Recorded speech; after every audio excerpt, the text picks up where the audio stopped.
da natureza tocando você. Na simplicidade, é na simplicidade que tudo começou.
Thank you, Wesley. Thank you for the beautiful serenade, for opening us up this morning with just fitting music for today. And welcome everyone to Triumph Life, our Sunday gathering live here in person at 950 Bergen Street in Newark. And we're streaming live on social media on Facebook. So today is the 28th, it's the last Sunday in May, and we're about to turn the corner to another month. Almost halfway through 2023, and it seems like it just got here, but we've had a great time this month. I know I have. I've really enjoyed our gatherings this month, and we've shared so much, both inspirational and informational. We've recognized the Asian American Pacific Islander Heritage Month. We've recognized mental health awareness this month. Mother's Day was this month a couple of weeks ago, and then tomorrow is Memorial Day. So today we're going to share some information later on in our gathering about Memorial Day, which some of you may have forgotten or you may not know. So before we get started, I'm just excited because we have a new team member here at Newark who's in training, Jessica, who's here with us in person. And she's going to be participating in the gathering today. And I'm excited about her just working with us here in the community. She lives right around the corner across the street. So she's right here in the hood, right here with us. And we get more folks are coming in. And I just really appreciate how the center here is taking root in the community, and the community is responding to what we do. And so we're expecting over the next few weeks that we will have even more volunteers that we add to our team. So before we go on, how's everyone doing this week? Welcome back, Brenda. You were at an intensive and you're going to be presenting today. We're excited about that. How was the intensive and how are you doing? Oh, the class is called Spirituality and Well-Being, and it's a really good fit. I think throughout the program, it's been 3 years. We touch a little bit on like spirituality and religion and how those are important factors in people's lives, especially when it comes to their health and wellness. But I haven't taken a class specifically for it. So it's exciting to have access to all these resources now. And we had like really intense, deep conversations, like starting the first hour that we were in class. And it's a small group, it's like 9 of us. So I'm excited. We have one more weekend in June to do it. I'm so excited that the field of mental health is recognizing and including spirituality as an important part of one's mental health.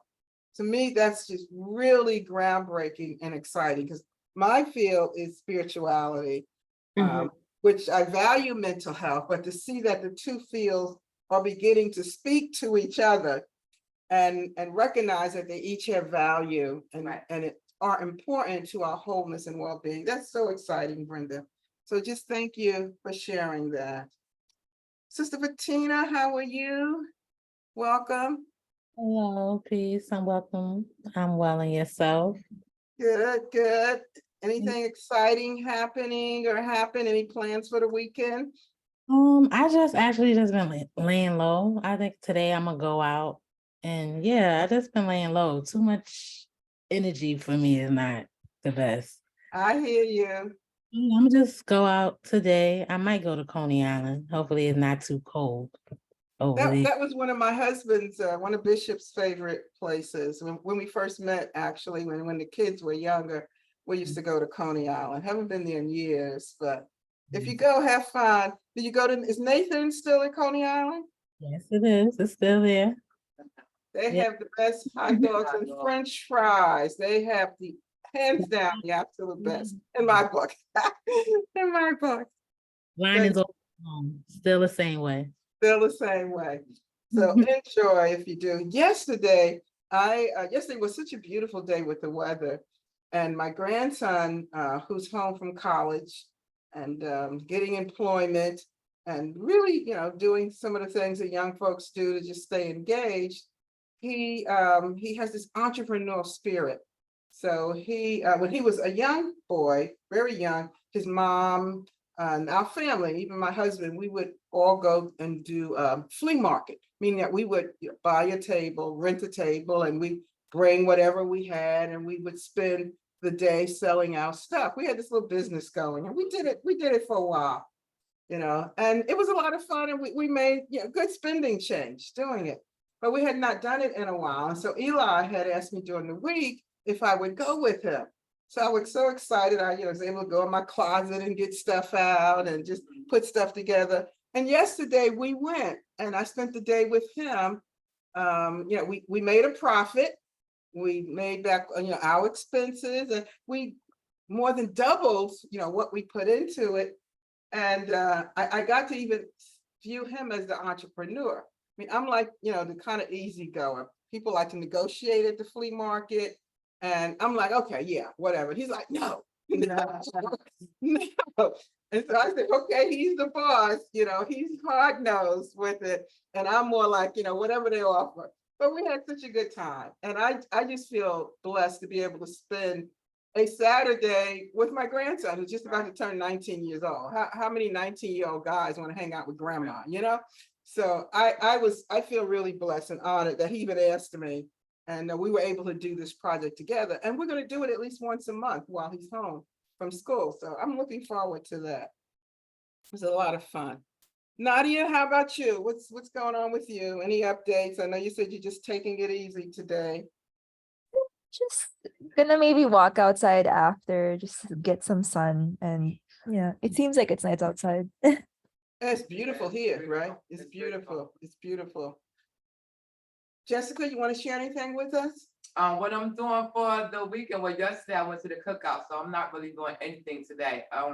Yesterday Weekway Park had something. Weekway Park had anything? Yeah, they had a lot of cookout, food, dancing. Wow. Very nice. So I enjoyed my Saturday. So today I'm just gonna cook and relax. Relax. And watch Weekway what's Park is like the big park here in the South Ward. It's like the park. It's a county park, right? Mhm. And so it's huge. They have a lot of different festivals and things going Especially on for the there. kids going on, yes. Weekway So- and Branchburg Park, them two of the main parks that have something every summer, especially when it's nice outside. They do a lot of things that For the actually for the community. kids, for the public, for the Right. community. So the next Right. time you guys come this way, maybe we'll take them by and let them see Weekway Park. It's really Weekway Park. beautiful. It's beautiful, yeah. Really cool there.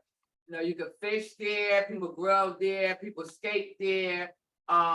Basketball, they have a baseball field, it's a trail where you can ride your bike and people just walk the trail. It's beautiful. It's Yeah. beautiful. Yeah. It's a nice. nice, it's a It's nice very little, nice. place of nature here in Newark, right? Right, exactly. To It's get very you away from beautiful all the there. busyness of Right, what we're used just to. go there and relax. Some And be people go there and sit on the grass and just meditate. Just meditate. Yeah, Yeah. it's beautiful like that. And I know every year for Ramadan, they have a big event there at the Right. end of Ramadan. Yeah. So it's really a community Uh-huh. spot, community place. So I'm glad you're able to enjoy yourself. Yeah, I did. I Yeah. had most fun yesterday. So Wesley, anything going on out there in Cali?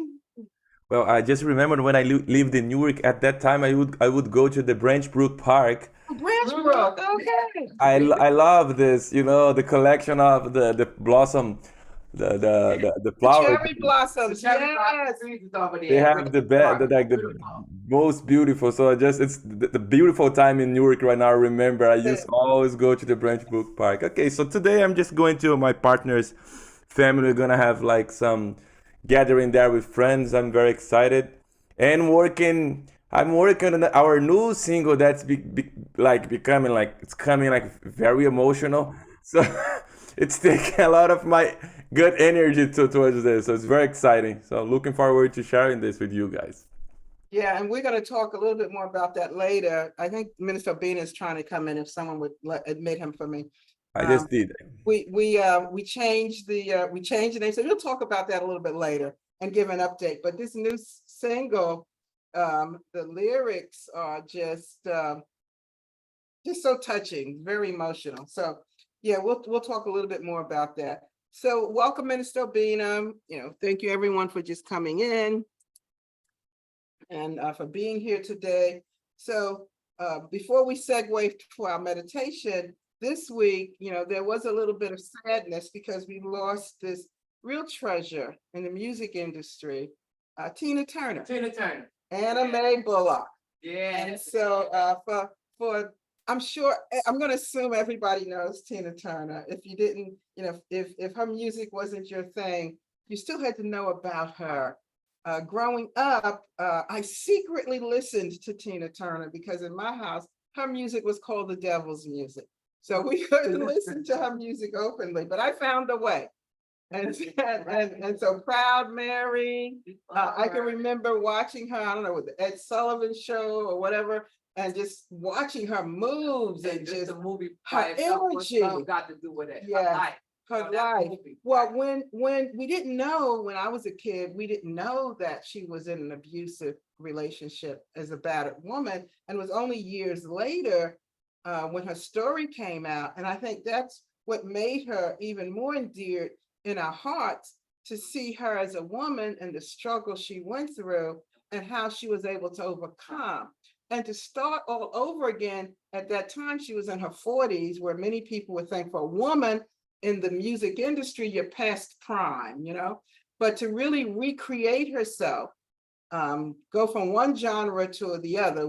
With Ike, she was more R&B to rock, and to just really stand on her own stage. And so for me, her story is empowering, whether you like her music or not. And I just love the way she shared her energy, her life, her music, and she will be missed. She was an original. She didn't copy no one. She was Tina, Anime Bullock, all the way. So I just appreciate having lived during the time when Tina Turner lived. All right, we're going to get ready to segue. If you're welcome, those that are joining us on social media, on Facebook, thank you for being here with us. If you would just like and share on your social media page, you could leave a comment to let us know where you're watching us from. We appreciate you being here with us. If you want to join us in the Zoom room, the ID is 830-0200-9980. And you can also find it on our website. Passcode is TCNA 2023. So as we get ready to segue, I just also want to mention that today in the Christian community is the day known as the day of Pentecost. And so it's a high and holy day following 50 days after Resurrection Sunday. Pentecost is the day in the scriptural text that is considered to be when the New Testament church was founded. So the event, as the scripture, and I'm not going to read it as the scripture lays it out, was marked by what was described as a sound from heaven, as this mighty rushing wind. And so when I thought about that yesterday and this morning, and rethinking for myself how I interpret the event of Pentecost, I thought about this notion of that's within indigenous communities. For example, within Lakota culture, when people pray to the four directions or the four winds, the west, the north, the east, the south, and the four winds, and what that represents and what that means. It's literally saying that it's covered the earth, that every space, every place is covered and is underneath all of that. So the idea of the Holy Spirit and that mighty gushing wind, in terms of imagery, suggests that this spirit or this move, this new change, was something that just blanketed the planet. Symbolically, the Holy Spirit is thought of as being the spirit of truth. It's referred to as the spirit of truth in scripture. And but when I think about it today for myself, just reimagining this for contemporary times and for my own faith and how I understand my role in the world and the divine, I believe that the spirit of God, or divine spirit, can never be absent. There's no place or space we can be where it's not. So the idea of the coming of the Holy Spirit is an idea that was captured in the mindset of the Jewish community at the time of Jesus, because Jesus was a Jew and his ministry was within a Jewish tradition. But I think when I rethought this, I said part of the historical period of time in which Jesus lived that idea of what I call and what historians, religious historians call the sky god, was that God that was outside of oneself became the dominant view. So the idea of a God that was indwelling, that was ever present, and wasn't just with you, but in you, was something that was emerging as new. So for them, it was as if this spirit was a new thing coming. But the Holy Spirit, or the spirit of the divine, or the divine feminine, has always been with us, always in us, and can never be absent from us. And so for me, Pentecost, or that within the Jewish tradition, has to do with a great feast or the harvest, was related to Passover and 50 days after Passover, and the feast or the manifestation of the harvest that God or the divine sent after that travail of leaving Egypt or leaving bondage. But in our contemporary world, I would suggest that Pentecost, or that expression of the divine feminine or the spirit, is really about an awakening in our own consciousness, and we're able to manifest the fruit of our thought life.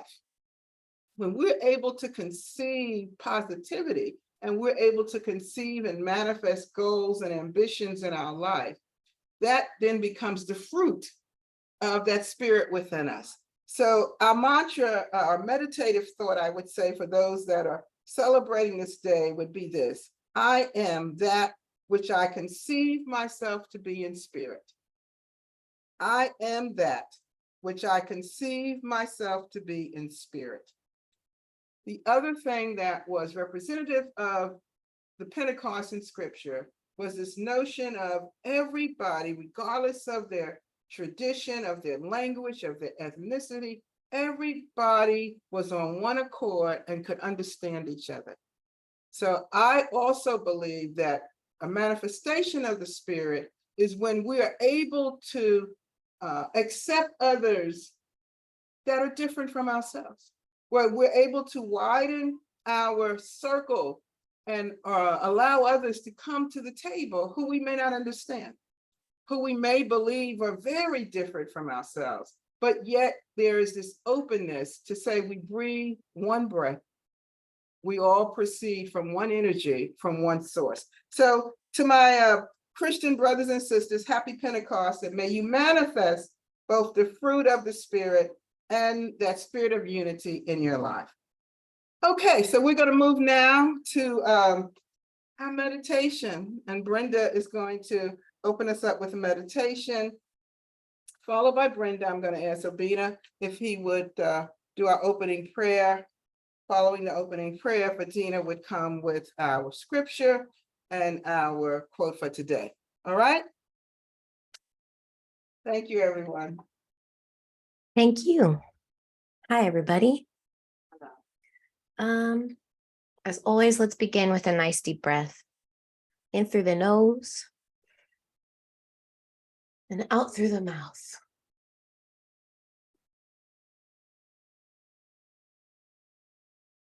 And do it all over again. Even if you can't breathe in through your nose, a nice deep breath.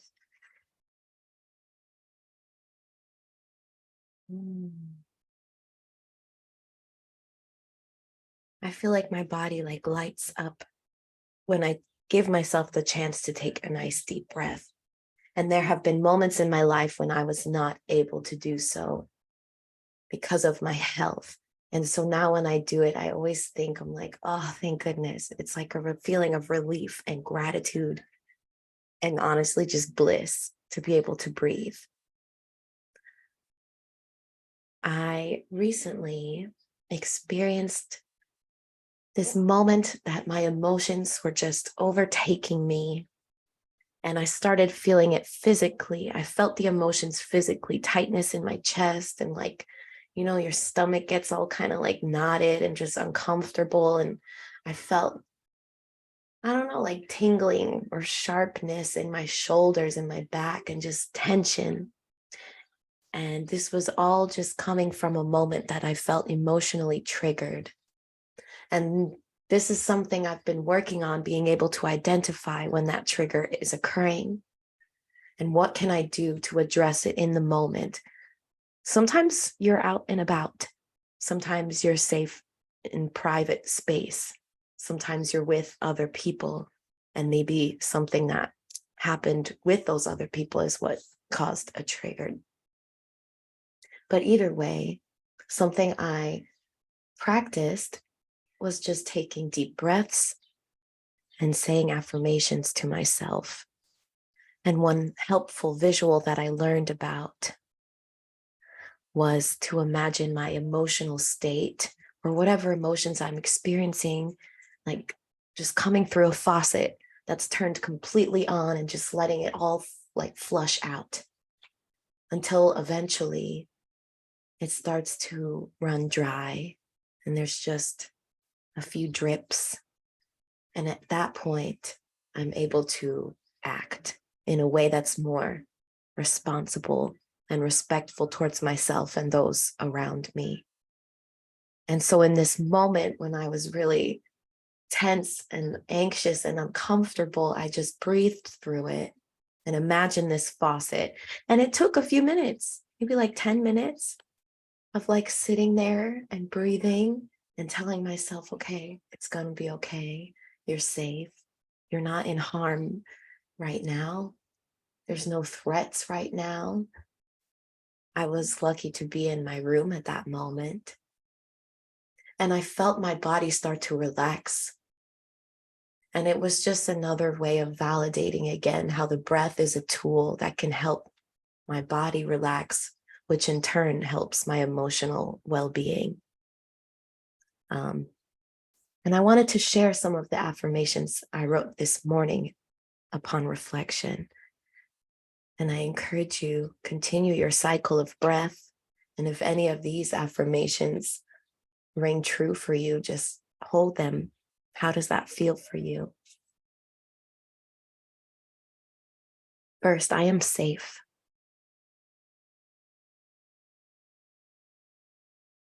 My emotions do not define me.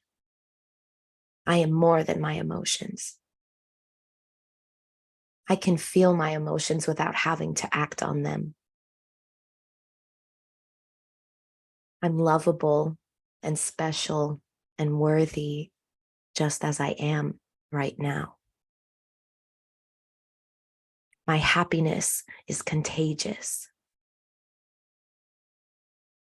I am capable of managing my emotions. My ability to feel is a powerful tool and a gift. I am blessed to experience such a wide range of emotions. I am blessed. These are some of the things I said to myself and some of the things I thought of when I was more calm and I could think back to it.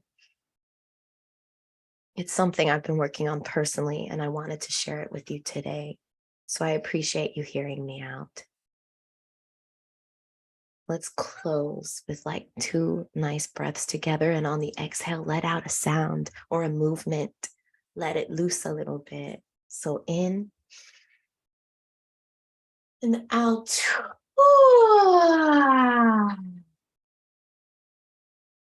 And once more in and out.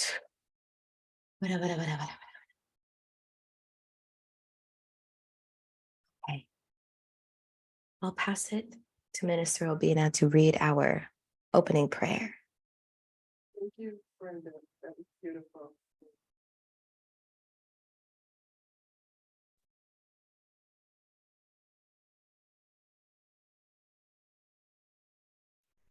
Hello, everyone. Good evening from Nigeria.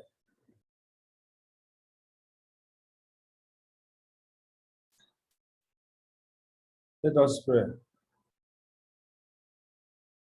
God of surprises, you call us from narrowness of our traditions to new ways of being church, from the captivities of our culture to creative witness for justice, from the smallness of our horizons to the bigness of your vision. Clear the way in us, your people, that we might call others to freedom and renewed faith, Clear the way in us, your people, that we might call others to wholeness and integrity.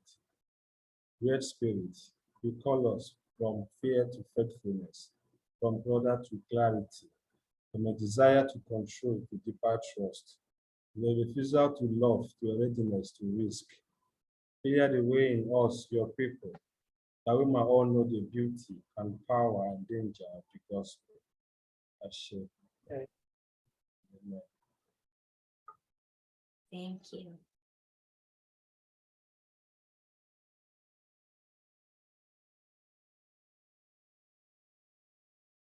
Sorry.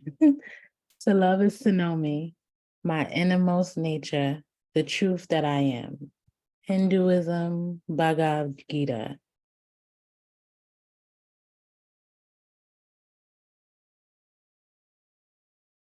Today's quote: a single seed can turn into a forest.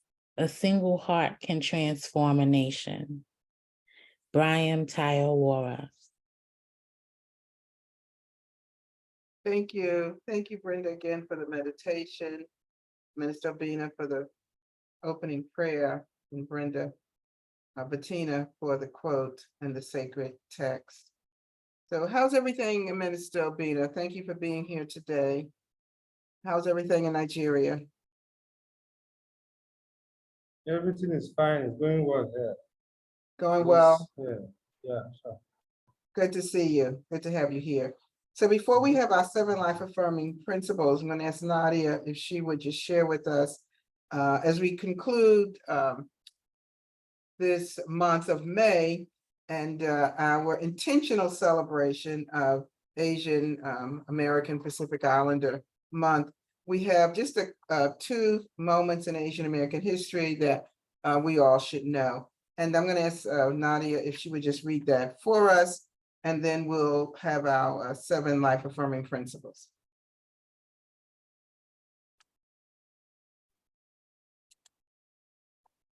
A few moments from Asian American history that you should know. 1765, the first Filipino Americans settled in Louisiana.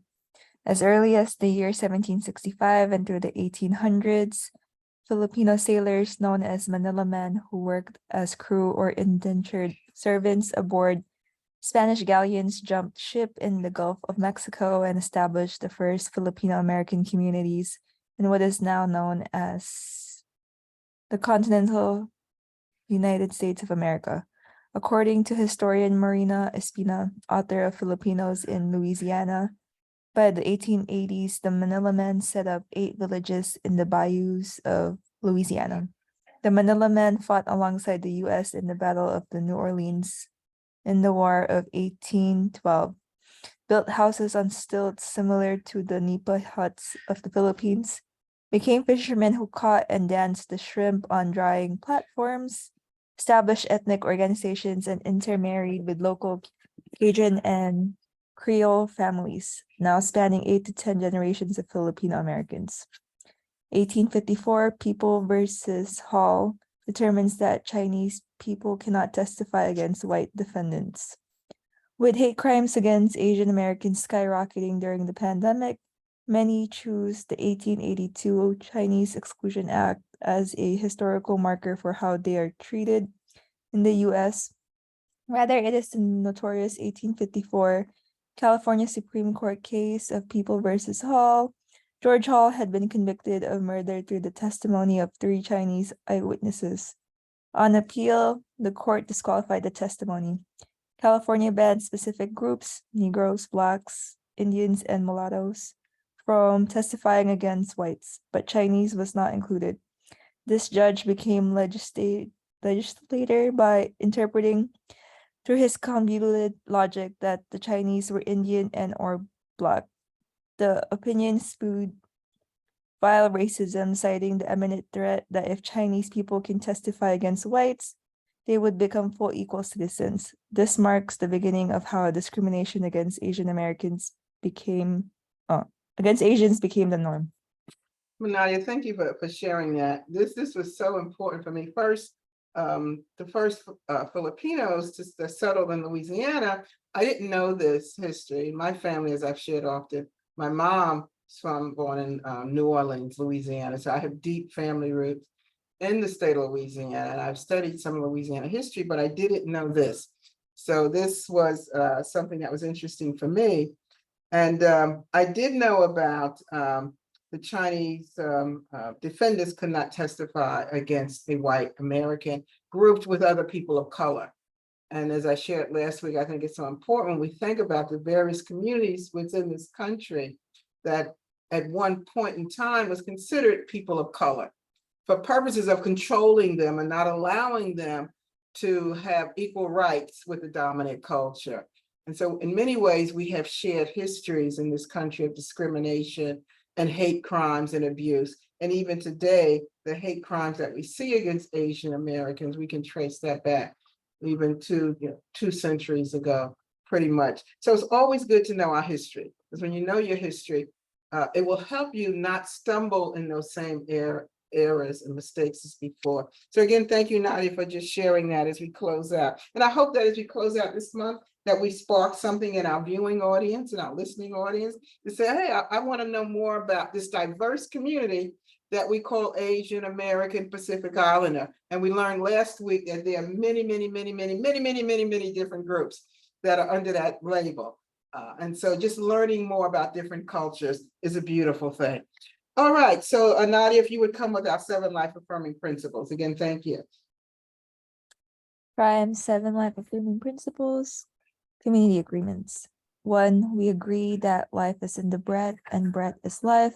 Therefore, we join together to promote our shared humanity and inseparable breath. We affirm that we are born whole, complete as perfect manifestations of the universal mind. We affirm our physical bodies differ and as such may present different challenges, limitations, or privileges that everyone may not share. Therefore, we join together to share our strengths and support one another where they may be weaknesses so that we all may enjoy the fullness of life. We affirm that we agree to pursue peace, walk in truth, and uphold justice tempered with mercy. We affirm that we are like branches on a tree, although we may grow in different directions. We share a common root, and as such, we pledge to respect each person's path, even as it may differ from one's own.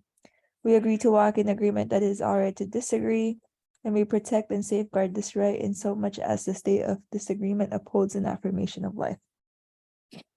We affirm that community building is the process of communally shared principles, shared resources, as well as equitable access to resources.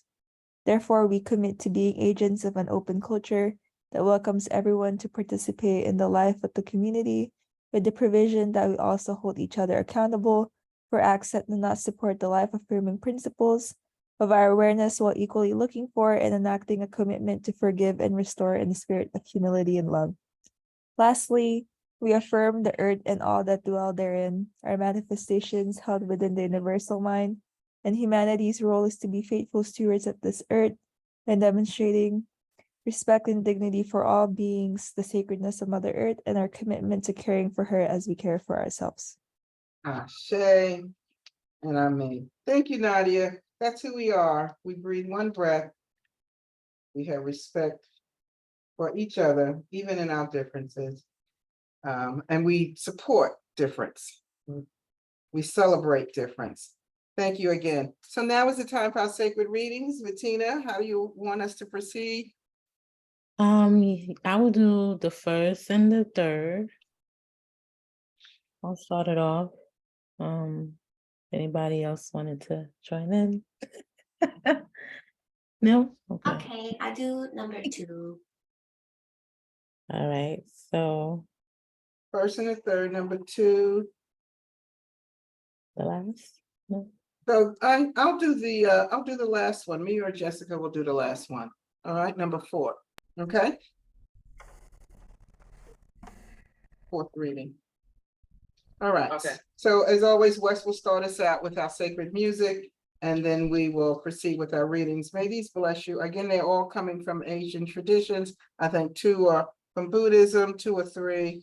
2 from Buddhism, 1 from the Taoist tradition, and 1 from Hinduism. Thank you, Wes. Go ahead.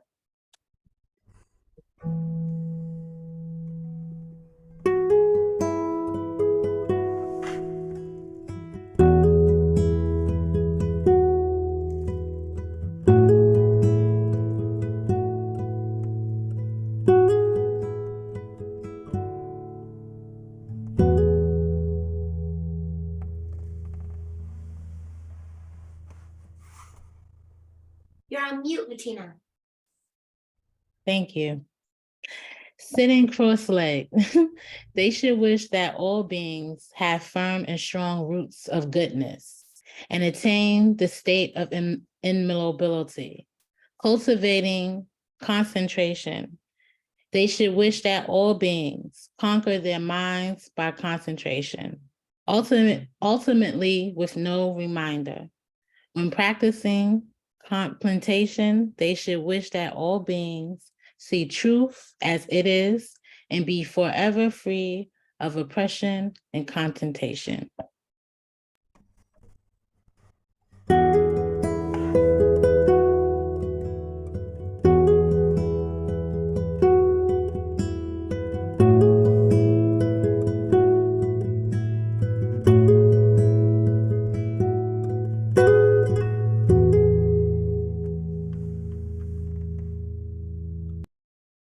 Analogously, brethren, a person here happens to be very gentle, very humble, and very quiet, as long as unpleasant things do not touch him. It is only when unpleasant things happen to a person that it is known whether he's truly gentle, humble, and quiet.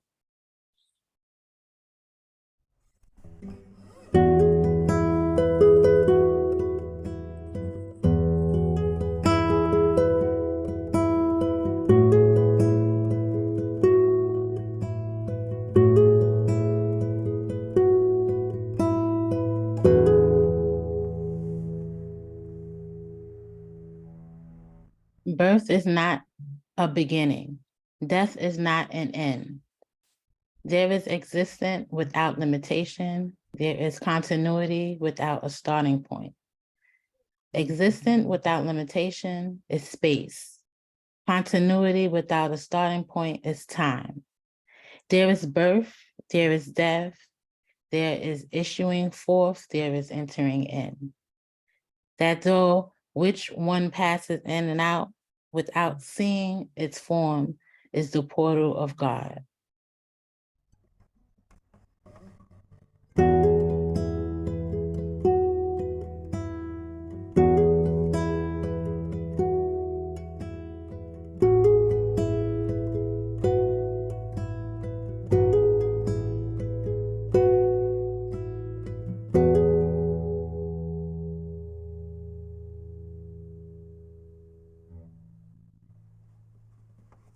Lord of creation, no one other than thee pervades all these that have come into being. May that be ours for which our prayers rise. May we be masters of many treasures. Hinduism, Rig Veda.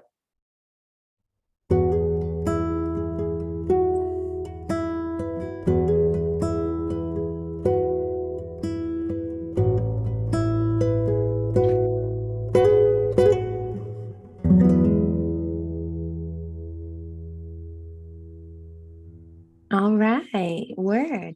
Thank you, thank you, thank you, Tiffany. That was beautiful. We're gonna take just a few minutes to have some reflections, and I'll lead them since Brenda is gonna be presenting. I want to just give her time to kind of relax as she prepares to do her presentation. So our first reading was the sitting cross-legged from Buddhism. It was a prayer. The second one also from Buddhism, I'm sorry. The third from the Tao, and the fourth from Hinduism. So any thoughts, any reflections, anything that stood out for you? I will, yeah, go ahead, go ahead. This third one, how do I pronounce that? Taoism? Taoism. Mhm. Taoism. That it's I'm gonna use the word. That was a trip, man. I am like flying here. That's very interesting that, death is not the end and birth is not. I think about that all the time, and that made me just amazing. The portal of God. That's amazing. Yeah, I mean, that one, when I first read it, I had to sit with it for a minute, because I said, yeah, it ended with almost like this aha moment for me, because that no birth, no death, no beginning, no ending, yet there is birth, there is death, but that issuing forth without seeing form is the portal or the door, the entranceway or the passageway of God. I mean, it almost defies for me, words to try to even explain or interpret it. It was just an inner like, aha, wow moment for me. So yeah, I get that. Wes. Thank you. Anyone else? For me, by theism, birth is not the beginning, death is not the end. That really speaks to me. Because I feel the birth is not the beginning.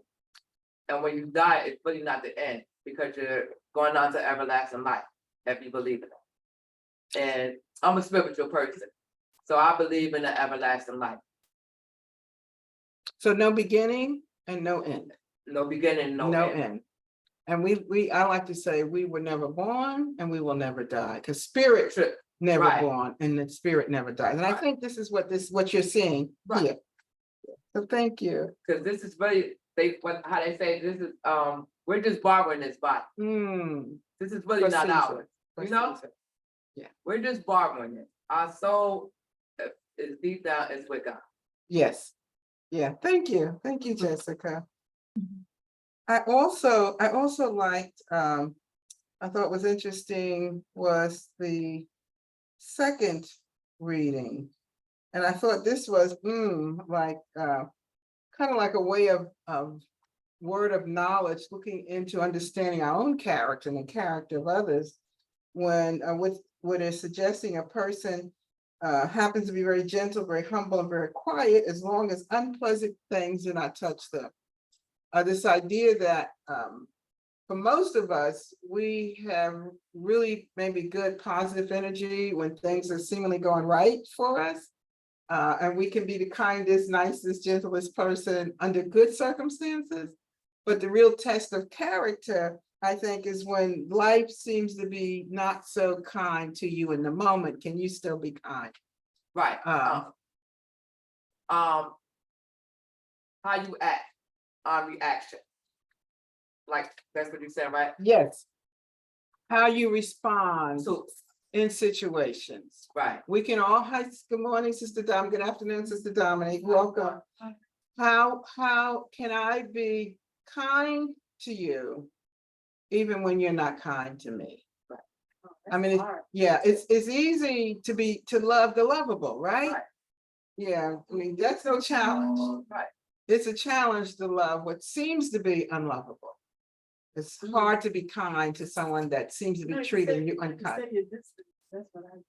Sister Dominique says she just stays a distance.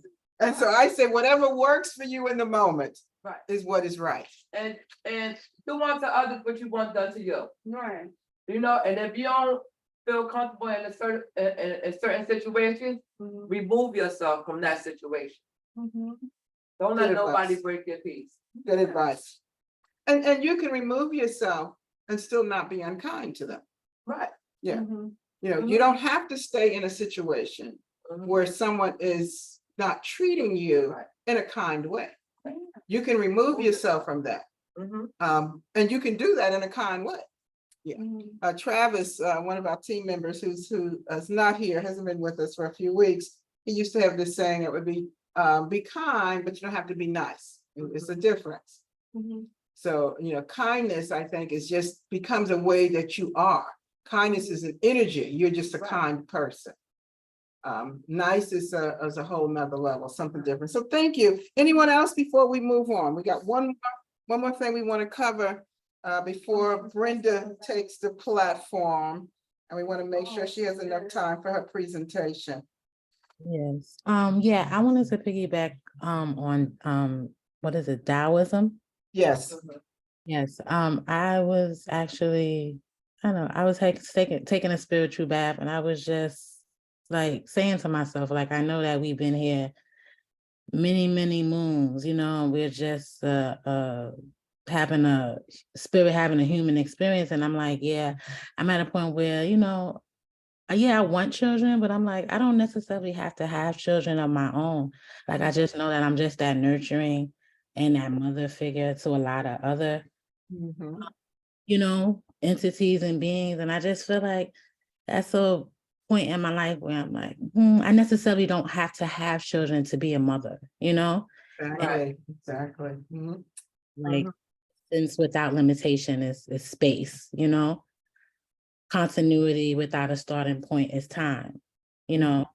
Like, we're in this simulation and just keeping up with what's supposed to be time, and really just not giving us ourselves that space and grace to exist, you know?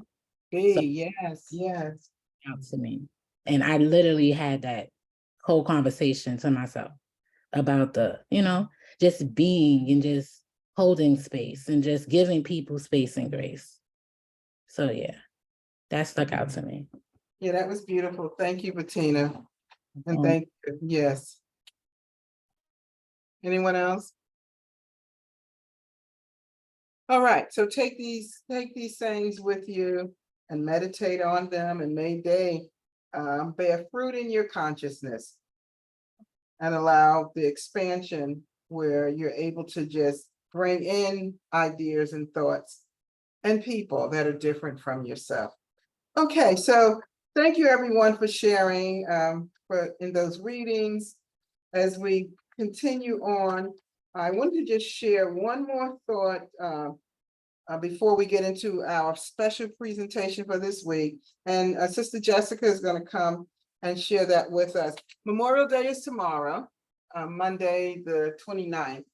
And Memorial Day as a kid growing up was always like a big holiday in the community. It was where we had cookouts, or we would go to like one of the parks like Weekway, or one of the big parks, and the family would gather. A lot of family reunions occur around Memorial Day weekend. But I think sometimes through generations, we lose connection to the history of an event. And we just, we celebrate because that's just what we do. But it's important that we pass on the tradition and that we pass on the history. So we not only continue to do what we do, but we know why we do it. And we pass that on to future generations. So Jessica's going to come and is going to share with us just, some history about Memorial Day that we all may not know.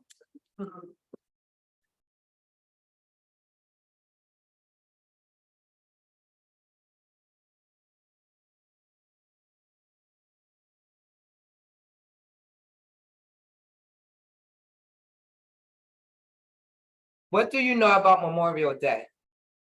Memorial Day was started by former slaves on May 1st, 1865 in Charleston, South Carolina, to honor 257 dead Union soldiers who had been buried in a mass grave in a Confederate prison camp.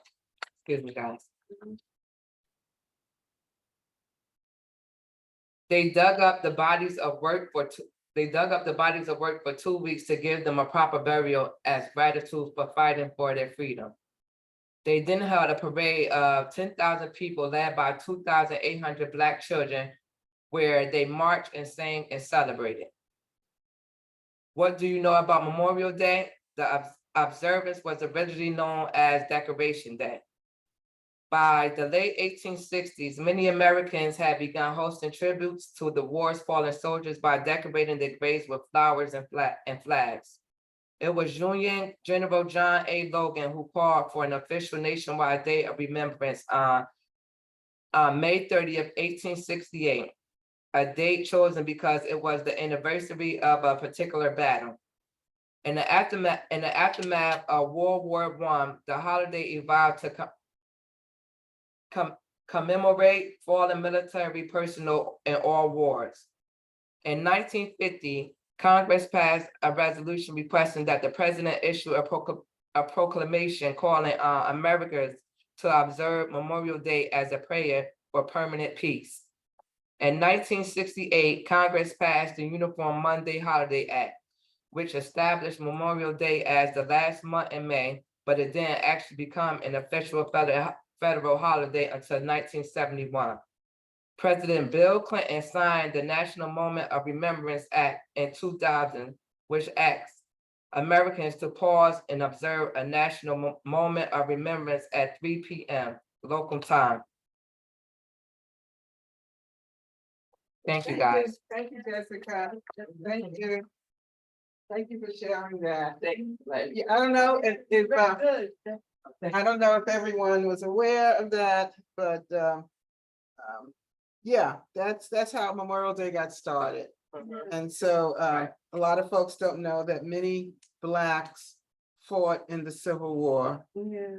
They fought in just about every war this country has had since we've been here. But Memorial Day was started in response to Black soldiers and many of them that were killed in unmarked graves. So when we celebrate tomorrow, let's just remember the history if you celebrate. Okay, so we're ready to move on, and I am really appreciative of this moment of introducing this young lady, which is no stranger to any of us. Brenda, who I've known since we first met in the fall of, it wasn't even fall yet, I don't think, the beginning of fall maybe, in 2019 before COVID. And Brenda is, I watched you evolve in the sense of like the flower just opening up more, just becoming more of who she is over these past few years, and her journey through graduate school. And she's really blessed me by sharing materials that she has was made available to her through the program, different books, different readings. I've enlarged my library of literature. She shared with us in this space knowledge that she's gained, and we can hear from her the therapeutic mind. We hear her, and what I love is that intersection of the psychology, that intersection of mental health and spirituality that Brenda incorporates and weaves it together seamlessly, without effort. It just seems to come natural. And so I just appreciate that she will be counted soon amongst the profession of those who are been trained and qualified to provide mental health in our communities. I just feel blessed to know her and to have been a part of this journey with her. And so I introduce to some and present to others, none other than Miss Brenda. That was really sweet. Thank you for saying that. Well, I think my pleasure. since my time here, I too feel like I have evolved quite a bit, like I am blossoming, and it feels great. And now that it's sunny and warm, I feel even more like my petals are just like, So I'm going to share a little bit from my thesis project. My thesis was, I chose to do a community engagement project. And that means that I worked in my neighborhood and did some expressive arts therapy workshops. It kind of just came up randomly. I was referred as an artist to facilitate some of these workshops. And I really wanted to do it. And it was through a federal grant that was supporting the community after COVID-19, kind of to offer arts programming to people in the neighborhood. And so this was how I rolled with it. And this title, Overcoming the Inner Critic, that's kind of like what it has all come down to, what I've really learned, part of what I've learned by doing this work. Because I realize within myself, I have quite a judgmental, critical little voice. And I'm also seeing that so do a lot of others. And how do we work with that? And how do we grow with it? So that's really what I'm going to be sharing about today. The main ideas that I have to share are about this idea of accessibility, specifically like creative accessibility. And what does that even mean? I'll get into it further. The creation of self-portraits as a therapeutic medium. I realized a lot of my own artwork that I created was a self-portrait, even if it was not visual art. Like my music is a form of self-portrait, my poetry, the meals that I cook, the way that I dress, like it all has my creative touch and my aesthetic to it. And I see that in a lot of other artists and musicians. So that's something to consider. How does making self-portraits, how is that healing? And then just generally the belief that we all have a creative spirit. A lot of people come to my workshops and are like, I'm not an artist. I can't do this. I don't know how to do this. And maybe that's true that you haven't had much experience creating visual art, but that doesn't mean that you can't. And it doesn't mean that you are not creative. So that's something I always try to share with everyone that I work with, that you are creative in your own way. Even if these materials that we're using today are not your cup of tea, it doesn't mean that you are not a creative person. I think what I'll do first is just share some very brief concepts that kind of led up to the work that I was doing. So, for example, the impact of COVID-19 on older adults. Older adults were really deeply impacted, influenced by the pandemic, and the vast majority of deaths due to COVID-19 were of adults ages 50 and older. And it has also brought, intensified feelings of loneliness and just the disruption of life that we have all experienced. There's also this idea that adults who have experienced trauma in their past have more challenge or more difficulty responding and reacting to or managing stressors that come up later in life. And a lot of the participants that I worked with, they were all older adults that were age 60 and older. And some of them just naturally, in sharing their story, told me about some of, the trauma that they have experienced, even going back from a very young person. So COVID-19 and that experience that we've all had together was very influential for them. When you do expressive arts therapy with older adults, it offers the opportunity to relax, to deal with stress, and also just like connect with their peers, with the community members. I realize I should clarify, expressive arts therapy is basically mental health services, but through the arts. Meaning, yeah, you could sit on a couch in the office and talk and vent and share your problems or your experiences in that way. But expressive arts therapy also allows for you to create visual art or to create music or to even just play and act and enjoy and have fun, and how that in itself can be a therapeutic and transformative process. So doing it with older adults, doing it with all ages is great, but the focus of my thesis was with older adults. I also explored a little bit the idea of the self-portraits, like I mentioned earlier. So there have been therapists in the past who used self-portraits as their main medium. In this project that I did with the participants, they created their own self-portraits. But in my research, I found that there was an art therapist who actually sat down with people and made the portraits for them. She listened to their stories. She worked with their preferences, like their creative aesthetic, and helped them to create a portrait. And I found that to be a very beautiful thing, because it could be helpful if people are struggling with like using their hands or using their bodies, if they're not able to. A lot of art requires like tedious, like fine motor skills. So this method was helpful for this woman. Her name's Susan Carr. But in this project, I really wanted to allow the participants themselves to like experience and work with it. And so when I was going into it, I was thinking a lot, how do I make this accessible to them? One thought was simply just creating portraits of ourselves. Like, we know ourselves, as we're always learning more and more about ourselves, of course, but it's easy to be like, okay, this is me. This is what I like. This is what I look like. There's always some sort of anchor. And I found that by focusing on ourselves as the main subject for our artwork, that helped to open up the creative process. It kind of eased it a little bit.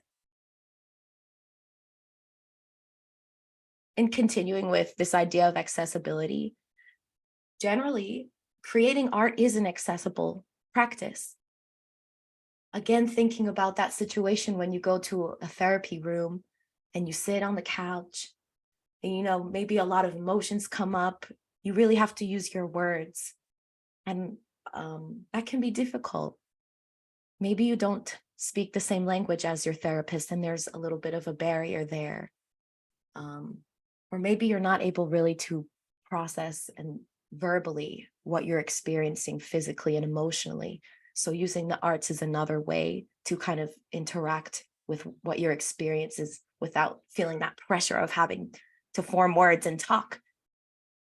There might have been times in your life that you were just so upset that you couldn't really form words, you know, you were just feeling. And the arts kind of lend to that. And then finally, the inner critic, like I mentioned as well. With older adults, the judge or the self-critic has been around for a long time. So it's important to emphasize the process, the creative process of making art, rather than focusing so much on the product. There's a lot of pressure to have like, oh, it needs to be beautiful. It needs to be perfect. It needs to look like something, something that would go into a museum maybe.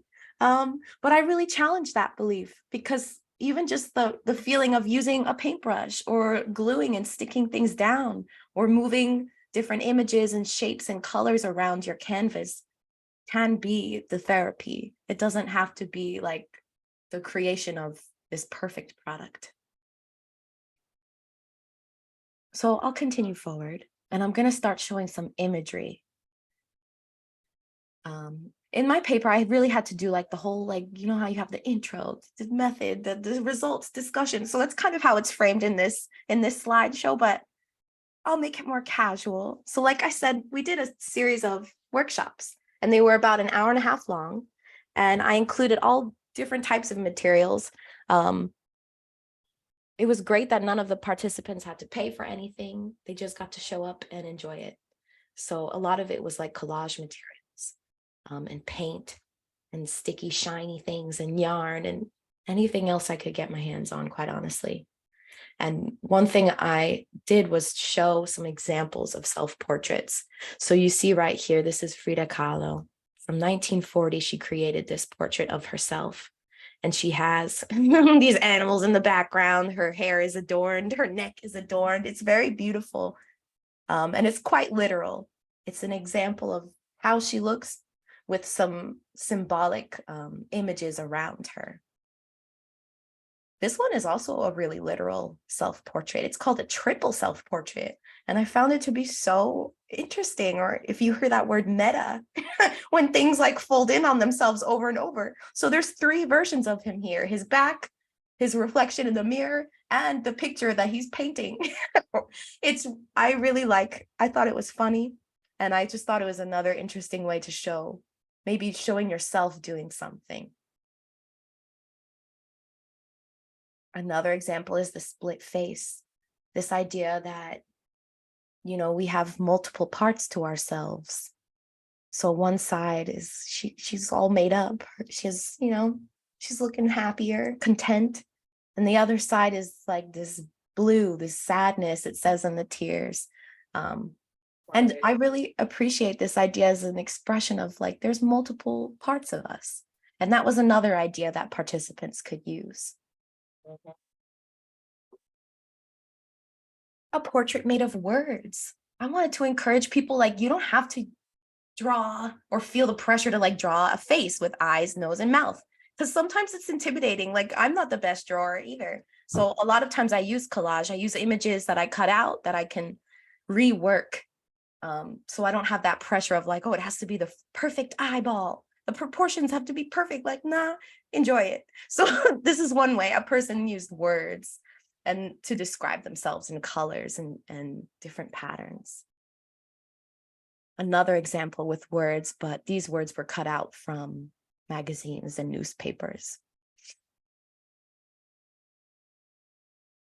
Another form of collage, which mixed imagery and words. And there was, again, not really the eyes, nose, mouth, but just kind of like all these images together represented this person. You might even think about doing abstract, right? Like there is kind of, I see lips there. I see some hair and like the shape of like the neck and shoulders, but it's very Picasso energy, kind of all jumbled up. And maybe that could represent something in itself. This feeling of feeling all jumbled up, not being able to think straight, or simply just a creative expression. There's all different ways we can use the creative product to think further. Another example of abstract. Different colors, different shapes. And quite simple, it looks like it's just a marker. I even brought in this COVID-19 themed portrait. There was quite a few because we did have some discussions about our experiences surviving the pandemic. And, you know, people shared stories of losing family members, losing friends, feeling really isolated, feeling scared. And looking at this portrait, it can resonate with some people. In the background, it says life changes or adapt, survive, and even just the presence of the mask. And finally, I showed them some that I have made, which all are kind of like maybe a little ugly. This idea that you can, for example, on the left, accentuate different features of the face. In the middle, that I put my name into it. And on the right, one that's really expressing like intense emotion and discomfort and tears. They all have the tears in common. So I'm going to show you some examples of what the participants created. These are two side by side. The one on the left, I remember his process. He was very focused and he just kept it very simple. And on the right, this is not actually a portrait of her, but it was a portrait of someone in her life that was killed in a car accident. And so she used this opportunity to create a portrait to honor this person in her life. And it really brought out a lot of emotion. And I think it was special that she was able to share her story verbally and to also create an image that represented her experience and how she wants to think of this person in the future. Some people added like clothing, like there's the fabric swatches at the bottom. They kind of made a whole, they really focused on the clothing.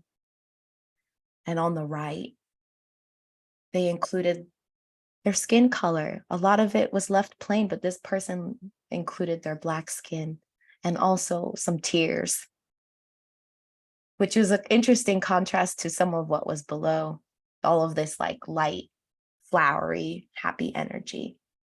And I had cut out these shapes for everyone just so they had like a basic outline to start with, so that they had an idea of where to go. And so that when we showed all the artwork, there was about 20 of them that were created, that there was something uniform to them all. So when they were all together, it was exciting to look at. A lot of their family members came through. A lot of the healthcare workers came through. There was a musician, there was some speeches, there was some music. Like it was a really big deal. And these artists got to celebrate themselves. And I'm glad that it happened. In writing my thesis also, I had to do an artistic response. And this is what I created, these two. The first one on the left has all those googly eyes in a circle, and it says no wrong way, because in my mind, that was kind of like the main message that came through. There's no wrong way to create a portrait or to express yourself. And the googly eyes representing, you know, like this, for me as a facilitator, as someone finishing up my training, that I really had to be self-aware. I had to observe what was happening in the room and adjust, and also within myself, any biases or any, like, you know, of my own inner critic coming up while I was leading a group, because it can be really intimidating, really difficult. You never know the personalities that are going to show up. The one on the right, it's like ugly, you know, it's kind of disturbing. I really used it as a representation of my inner critic, how it makes me feel like these words surrounding me going in circles over and over, like this rumination of like, I'm not good enough. I can't do this. This is ugly. I sound weird. I sound, you know, like all of these critical statements that I say to myself, and how that tends to damage me. It brings decay. It brings decomposition. And that's the opposite of what I'm looking for. I'm looking for life and growth and the opportunity to evolve when I create art. So even being able to make this ugly representation of my inner critic showed me like where I'm headed. So, okay, I'm going to kind of wrap up at this point and share some of the main things. Again, making this artwork gave them an opportunity to express their emotions. So they were talking to each other, they were talking to me, they were sharing memories and stories. A lot of them were really hesitant to start. Like maybe it took them like 20 minutes to even like be like, okay, what's the first thing I'm gonna do? And I noticed a lot of that was coming because of their inner critic. Oh, I'm not an artist. I don't know how to do this. I don't know what color to start with. I don't know how to paint, right? And me realizing in the moment, this is something that needs to be focused on right now. No matter how they choose to engage, some of them, you know, really struggle to engage and added just a little bit. But the fact that they showed up and were willing to give themselves permission was very special.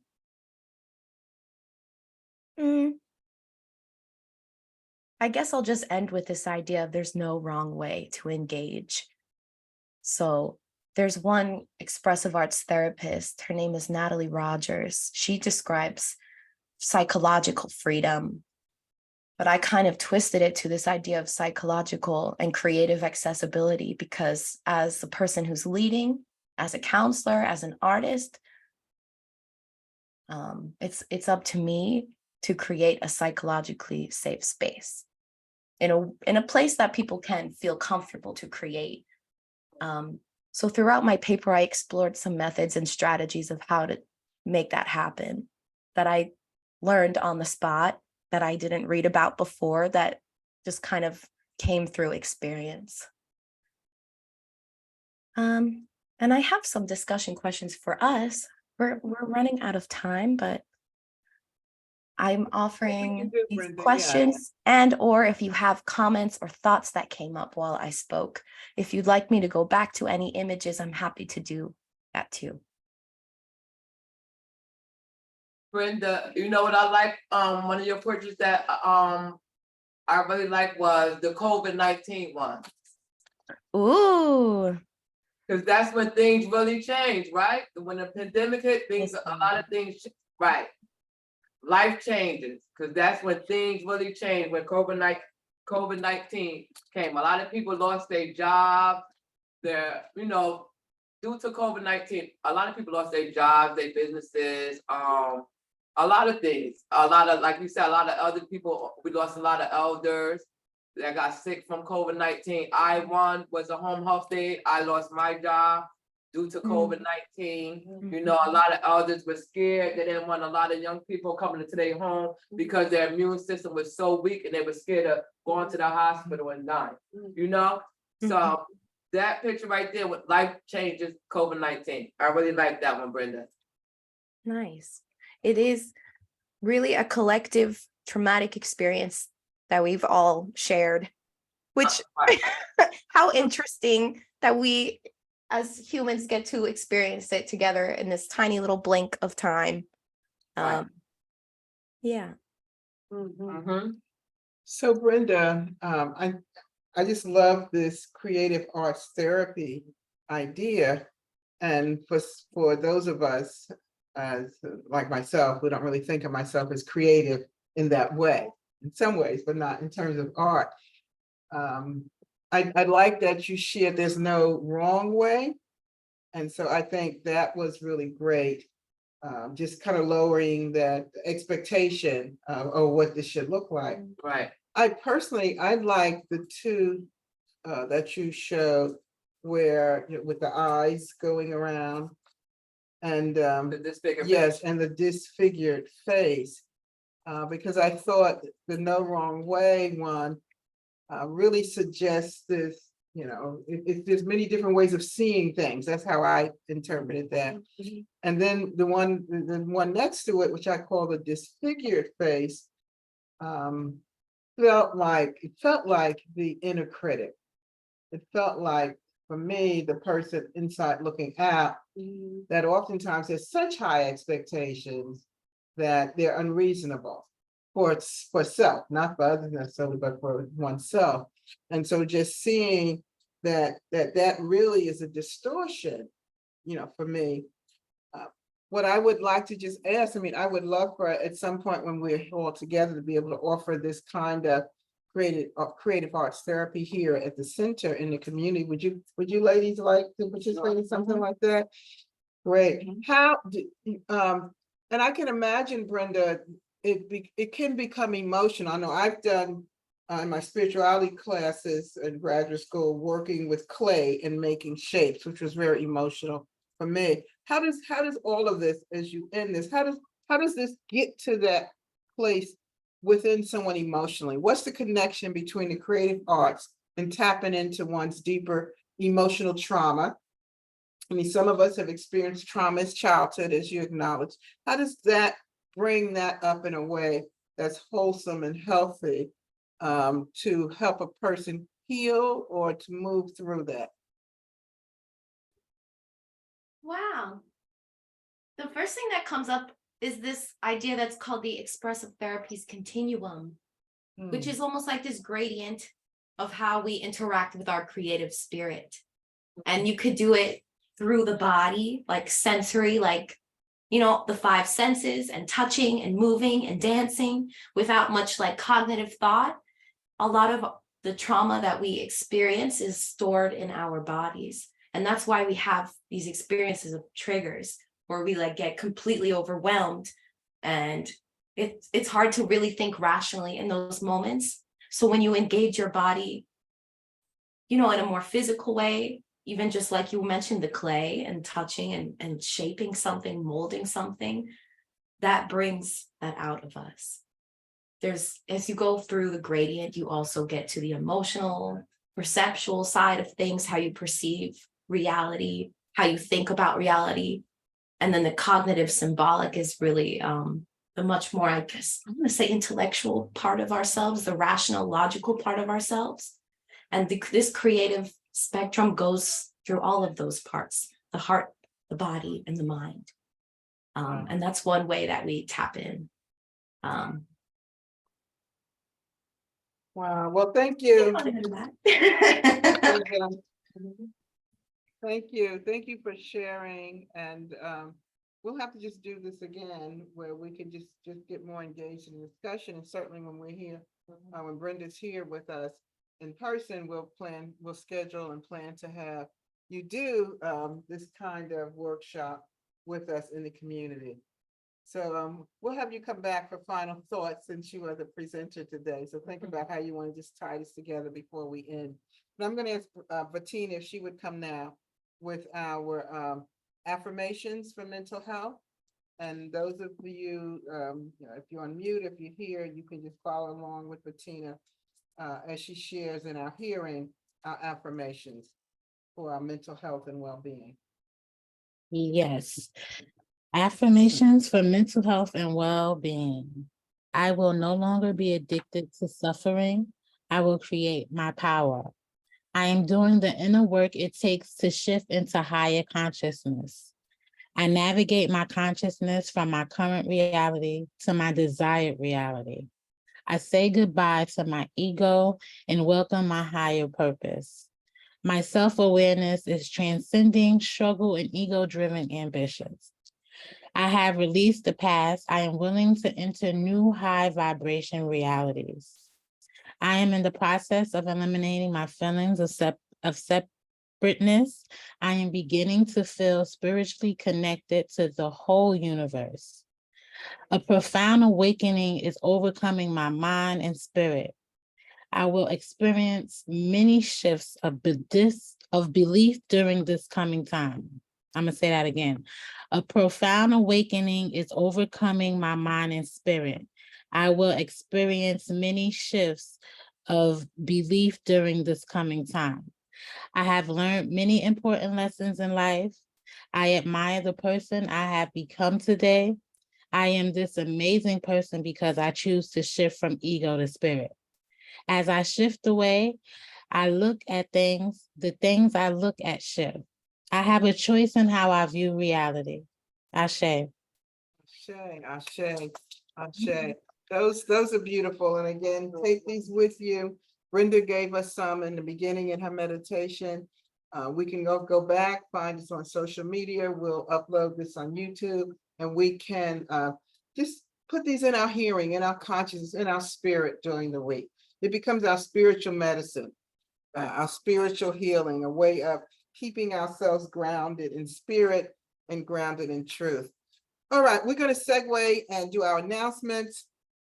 And I'll share the announcements for us if we can have them on the screen. As always, donations are accepted, and there are 4 ways to give. That's on our screen.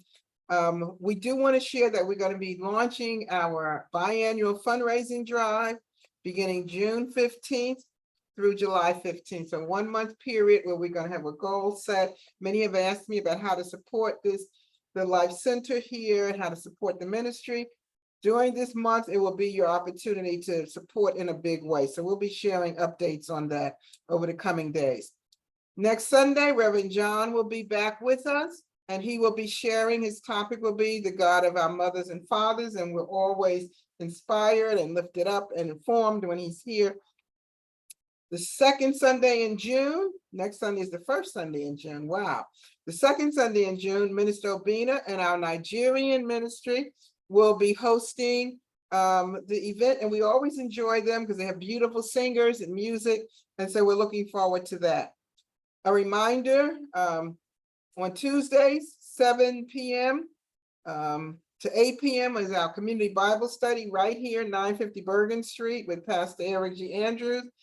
We have 2 weeks left, and the topic is rediscovering the message of Jesus this week and then the next week. And we will end for that series, and we'll announce the next one. The Divine Feminine Study Group is scheduled to begin again on Tuesday, June 20th. So watch for those updates. Wednesdays, 10 to 11, Tai Chi, Discovering the Healer Within with Shaka Georges. Jessica, yeah, you enjoyed it, right? Yeah. It's really, really great. Spiritual healing, yeah. Yes, spiritual healing, definitely. Fridays from 12 to 12:30 p.m., meditation and prayer right here with a bag lunch with me. This is just a way to end the work week or end that portion of the week and move into the weekend with peace. Our new release, we're excited about that. We released, our latest single was released on Mother's Day, The Forces of Nature, which is just awesome. If you haven't downloaded it yet, go to all the digital platforms. You can find our music, all of the releases for the last 10 months now on Spotify, iTunes, Apple Music, YouTube. Put them on your playlist, music to keep you motivated and lifted up during the week. But we have another one coming out the 18th, which is Father's Day, the 18th of June. And Wesley, if you would just unmute and just share, because there's been some conversation. We had one name, and then the lyrics kind of informed the name and gave it another name. So just share a little bit about that. This song has been like an interesting story, man. We keep going to a direction, and then we change, and then we think we're gonna go here. It's just so evolving, having everybody working together. So I'm glad to have Jackie Ribas with us together, writing lyrics with us. And now at this time, the singer is gonna be usually the one that I call to do keyboards, but he's also a singer. We used to have a band. We have a band together. Used to have. I mean, I moved here, called Zambap, and then we had three of us together. At this time, he's gonna be singing, and Jack's gonna be doing the backing vocals. Oh, But she wrote the lyrics for Paulinho's, that my friend Paulo Santana's music. I call him Paulinho because it's a way in Brazil that we say, like, when it's very close to someone, you say Inho. His name is Paulo. He's a friend since I was like very young. He was the person that gave my first professional gig. And he, as me, as myself, and as Jack, we are all immigrants, and we are very shocked about this new bill in Florida, the bill, the 17, the new bill, the 1718 is very, it's very impacting at so many lives. And we tried to make a story about a song about why would we come here if why would we want to leave from the place, from our families, and from all of this. And that's what the song is going about, just showing some side of the story, not only, just opening a little bit, making us reflect. So the song, Pauline just sent us a message to me with his kids. They might be singing as well. let's see, wow. let's see if this is gonna happen as well. So, and it's gonna be kind of nice surprise for Father's Day.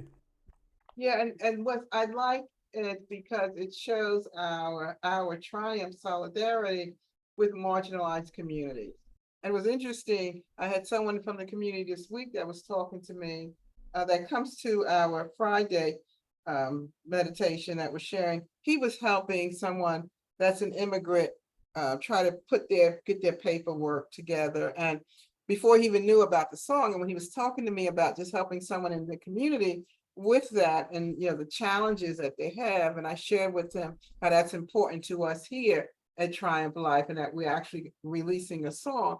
For some, it may be controversial, but it shows that we see people and their fragility, their vulnerability, because we've all been there. We've all experienced that, and we have to support one another, because today it may be you.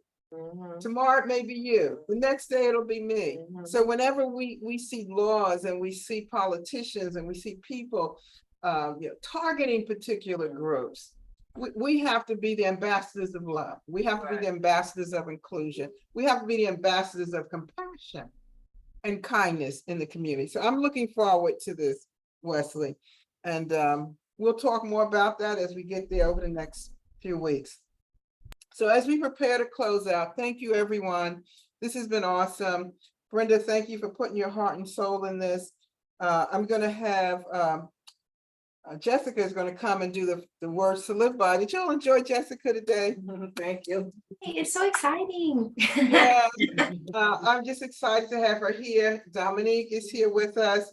I began with just me here, and we've been just sending out, me and the team, we've been sending out these vibes every week since we began the first week in February, that we would have the help and the team that we need. And I just believe it. I'm a person that, once it's conceived in my heart, it's like carrying the baby. You don't have to believe I'm pregnant. I know I'm pregnant. You just wait. Just wait. You'll see the manifestation of it in time. So I just believe that the help that we need is coming from this community, because this center belongs to the community. It is the community center. We're here for the community. And everything we need to make it become and to grow into the potential that's here is right here in this community. So I appreciate you, Sister Dominique. I appreciate you, Sister Jessica, for just being here. Jessica is going to come and give us the words to live by. As always, I love my team here. They are absolutely the best. As you get to know them, you will love them also. We've been together for a while, and we've been through a lot, but we went through COVID. Through that great unknown, we went through that, and we carved out a space, and we managed to get closer and to still be standing as we've come through this. So I am just so grateful.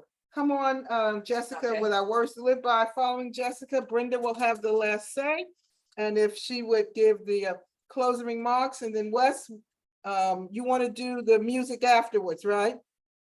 Yes, Okay. yes. All right. So here's the words to live by. Go ahead. Okay.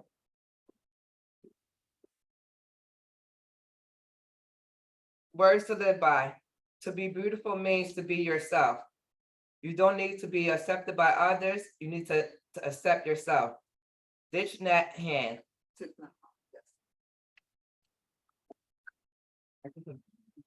Thank you. Yep. That's cool, accepting yourself. Right. And overcoming the inner critic. I want to say that something I learned is that in some ways, our inner critic is also serving and protecting us. Because sometimes when we are critical of ourselves, it gives us an opportunity to grow. We have to be able to look at our patterns, look at our values, at our beliefs, at the relationships that we have, the way that we show up, and be able to adjust. And in that way, the inner critic is a blessing and a gift. And when we are able to express gratitude for it and acknowledge it for what it really is, it starts to diminish a little bit. It's this understanding that, yes, you are trying to protect me, but when you get a little, when you go a little too far with it, it starts to hurt. And that is something that as an artist, as a human being, as a community member, that I'm working towards at all times, that beautiful balance of how do I protect myself, how do I evolve, and how do I also learn to shut it down when it's a little too much. And I hope that you have that for yourself too. I'll end it there. That was awesome. Thanks. I guess I'll read our closing prayer and then music.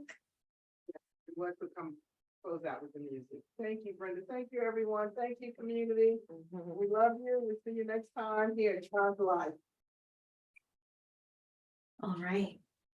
So let us pray. We cannot merely pray to you, O God, to end war, for we know that you've made the world in a way that people must find their own path to peace within themselves and with their neighbors. We cannot merely pray to you, O God, to end starvation, for you have already given us the resources with which to feed the entire world, if we would only use them wisely.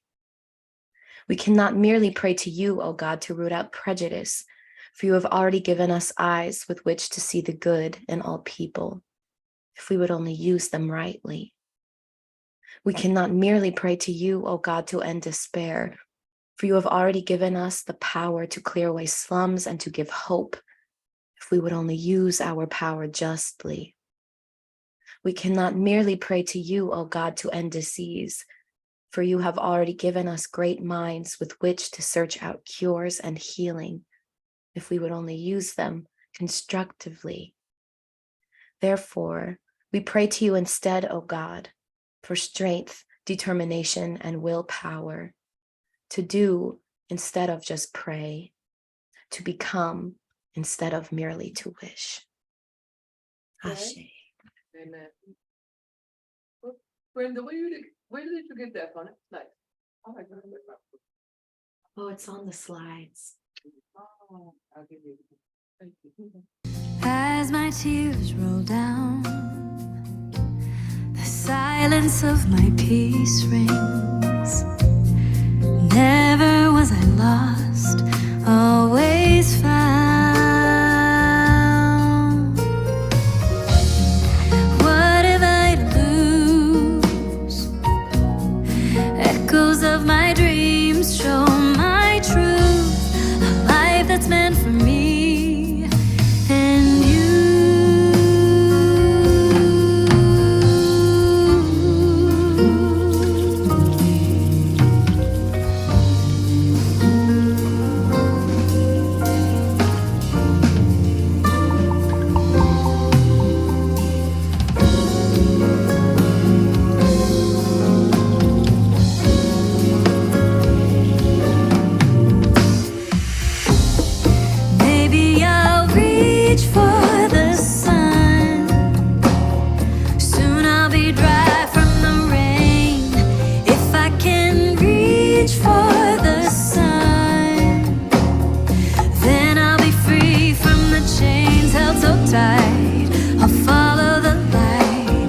go deeper inside and hold my hands up to the high.